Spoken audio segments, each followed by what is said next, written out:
मानवत येथे उत्साहात रमजान ईद साजरे। उक्कलगाव रोडवरील ईदगाहमध्ये सामूहिक नमाज अदा। वक्फ संशोधन बिलच्या विरोधात काळ्या फिती हाताच्या बाजूला बांधून ईदची नमाज अदा। दिनांक 31 मार्च सोमवार रोजी शहरात रमजान ईद मोठ्या उत्साहात व श्रद्धेने साजरी करण्यात आली। उक्कलगाव रोड येथील मोठ्या ईदगाहमध्ये मुस्लिम बांधवांनी मोठ्या संख्येने उपस्थित राहून सामूहिक नमाज अदा केली। या प्रसंगी एकमेकांना गळा भेट देत ईद मुबारकच्या शुभेच्छा देवाणघेवाण करण्यात आल्या। सकाळी लवकर नमाज अदा करण्यासाठी मुस्लिम बांधव ईदगाहकडे रवाना झाले होते। मौलाना सुलतान मिली यांनी नमाज पठणानंतर धार्मिक प्रमुखांनी बंधुत्व, शांती आणि समाजात ऐक्य टिकवण्याचा संदेश दिला। त्यानंतर उपस्थितांनी एकमेकांना गळा भेट देत आनंद साजरा केला। शहरात ईदच्या निमित्तानं शांतता व सुव्यवस्थेसाठी पोलीस प्रशासन सतर्क होते। मानवत पोलीस ठाण्याचे सहाय्यक निरीक्षक संदीप बोरकर, पोलीस उपनिरीक्षक दिगंबर पाटील, पोलीस उपनिरीक्षक नागनाथ पाटील यांच्या मार्गदर्शनाखाली पोलीस कर्मचारी तैनात करण्यात आले होते। मुख्य चौक आणि महत्त्वाच्या ठिकाणी चोख बंदोबस्त ठेवण्यात आला होता। ईद निमित्त बाजारपेठेतही उत्साहाचे वातावरण होते। रमजान महिनाभर रोजे केल्यानंतर आलेल्या या आनंदाच्या सणानिमित्त विविध ठिकाणी पाणी पिण्याची व्यवस्था करण्यात आली होती। नागरिकांनी आपल्या कुटुंबासह आणि मित्रमंडळीसोबत सण साजरा केला। या प्रसंगी शहरातील प्रतिष्ठित नागरिक, सामाजिक कार्यकर्ते आणि मानवत नगर परिषदेचे अधिकारी व कर्मचारी, शिवसेना शिंदे गटाचे राजकीय पुढारी उपस्थित होते। रमजान ईद निमित्त मुस्लिम बांधवांनी समाजात एकता आणि प्रेमाचा संदेश देण्याचा संकल्प व्यक्त केला। ईद हा केवळ सण नसून तो बंधुत्व, प्रेम आणि शांततेचा संदेश देणारा पर्व आहे। रमजान महिन्यानंतर येणारी ही ईद संयम, त्याग आणि सहनशीलतेचे प्रतीक मानली जाते।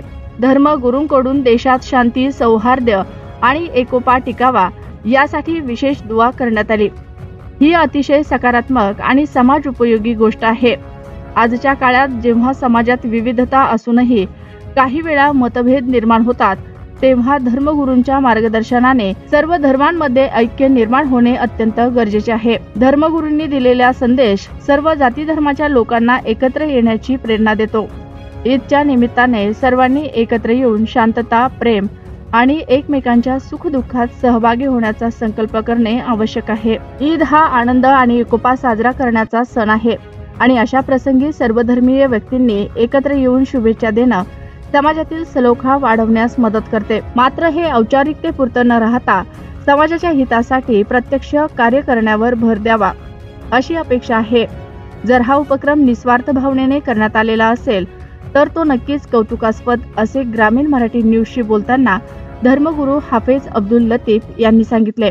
राजकीय पुढारी आणि समाजसेवकांनी ईदगाहासमोर मंडप लावून मुस्लिम बांधवांना शुभेच्छा देणे हा सामाजिक ऐक्याचा आणि बंधुत्वाचा सकारात्मक संदेश देणारा उपक्रम आहे। अशा कृतीमुळे विविध समाज गटांमध्ये आपुलकी आणि सद्भावनेचे नाते घट्ट होते, असे ग्रामीण मराठी न्यूजशी बोलताना बालाजी कुऱ्हाडे यांनी सांगितले। ग्रामीण मराठी न्यूजसाठी मानवत तालुका प्रतिनिधी इरफान बागवान। आज जो है तो नमाज ईद उल फित्र अदा की गई बड़ी ईदगाह में। माशाअल्लाह बड़ी हुस्न बेखूबी के साथ जो है तो आज ईद अदा की गई है और इसमें सारे ही जो है तो लोग बड़ी खुशी और मसरत के साथ जमा हुए। इसी तरह जो है तो पुलिस जो तो खाते वाले भी और पुलिस के और इसी तरह जो तो नगर परिषद इन्होंने भी बड़ी मेहनत की है और पुलिस वालों ने भी बड़ी मेहनत की है। लिहाजा ये अमन अमान का एक गहवारा बनकर जो है तो हमारा मानवत रहे, यही हम सब जो है तो इसकी दुआ करते हैं। इसके जो है तो हम इसके लिए दुआ करते हैं कि अल्हम्दुलिल्लाह हमारे शहर मानवत के अंदर बड़े ही पुरअमन तरीके से नमाज ईद उल फित्र अदा की गई हैं और हम अपनी इस ईद उल फित्र के मौके से पूरी दुनिया के इंसानों को बिलहमूम और शहर मानवत और मुल्क हिंदुस्तान के शहरियों को बिलखुसूस ईद उल फित्र की मुबारकबाद पेश करते हैं और अपने इस ईद उल फित्र के ज़रिए से पूरी दुनिया इंसानियत को अमन व अमान का हम पैगाम देते हैं। और एक खुसूसी बात आज ये है कि आज आपने देखा कि सारे ही मुसलमानों ने और अहले इस्लाम ने अपने बाजू पर काली पट्टी बांधी है। ये वक्फ तरमीमी बिल जो औकाफ की जायदाद को हड़पने के लिए और औकाफ की जायदादों के ख़िलाफ़ लाया गया है, ये हमने एक तरीक़े से हुकूमत के ख़िलाफ़ एहतजाज किया है काली पट्टी बांधकर अपने बाजू पर।